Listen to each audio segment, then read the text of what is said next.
আপোনাক স্বাগতম জনাইছোঁ মোৰ এই ৰেচিপিলৈ। আজি আপোনালোকৰ মাজলৈ লৈ আনিছোঁ বাসমতী চাউলেৰে বনোৱা পোলাও ভাজি। ইয়াৰ কাৰণে আমি লৈছোঁ কাজু বাদাম, খিচমিচ, ৰিফাইন তেল, পিঁয়াজ, তেজপাত, আদা নহৰু, ইলাচি,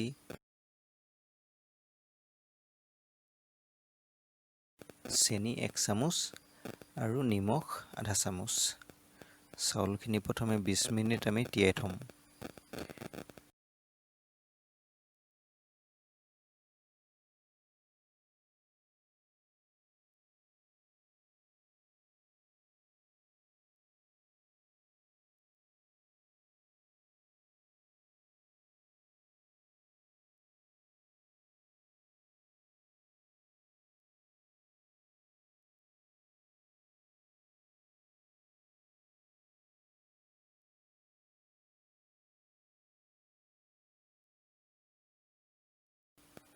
বিশ মিনিট তিওৱাৰ পিছত আমি টুকি ল'ম। এতিয়া তেলত বাদাম আৰু খিচমিচখিনি অলপ দেৰি ভাজি লৈছোঁ।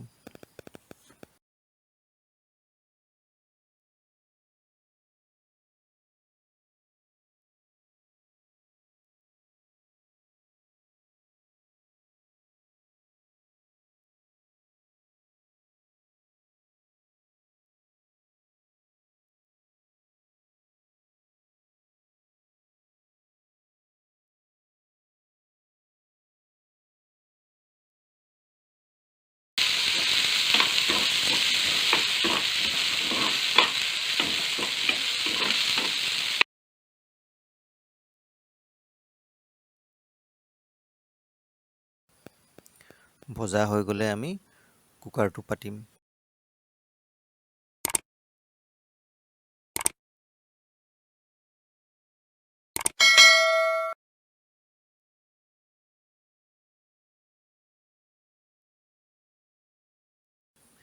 এতিয়া ইয়াত আধা কাপ ৰিফাইন দি তেলখিনি গৰম হোৱাৰ পিছত তেজপাত আৰু কাটি লোৱা পিঁয়াজখিনি ভাজি ল'ম।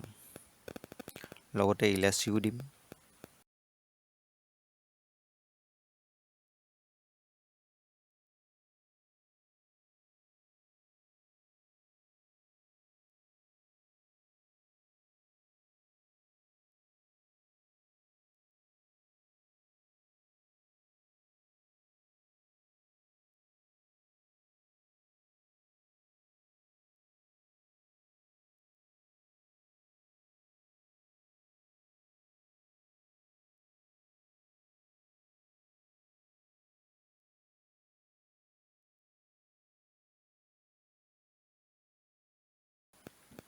ইয়াত এতিয়া চেনি দিছোঁ 1 চামুচ আৰু নিমখ দিছোঁ আধা চামুচ।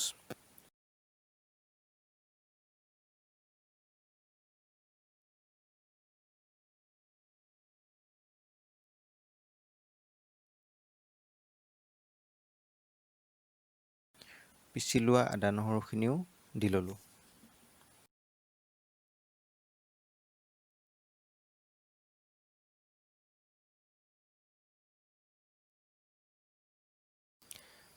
পিঁয়াজখিনি বেছি সিজিবলৈ নিদিওঁ।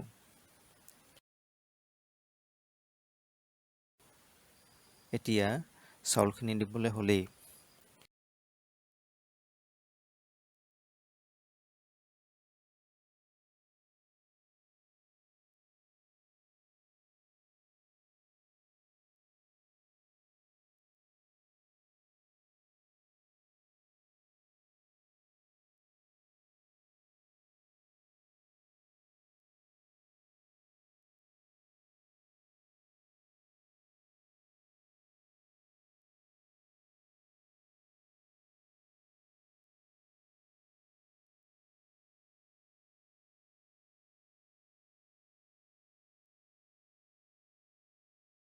ভাজি থোৱা বাদাম আৰু খিচমিচ দি ভালদৰে মিহলাই ল'ম।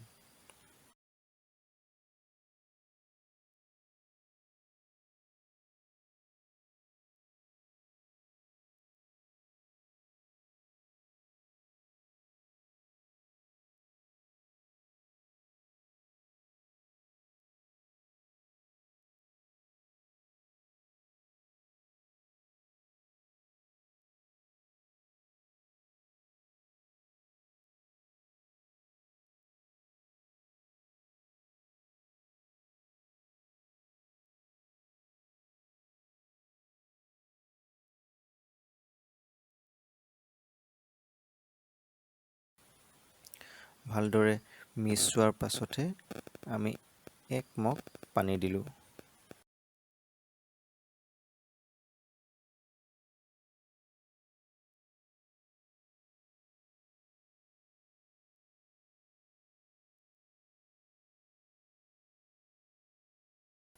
আমাৰ যিহেতু 3 বাতিতকৈ অলপ বেছি চাউল আছিলে, সেয়েহে আমি এইটো মগেৰে প্ৰায় 1 মগ পানী দিছোঁ।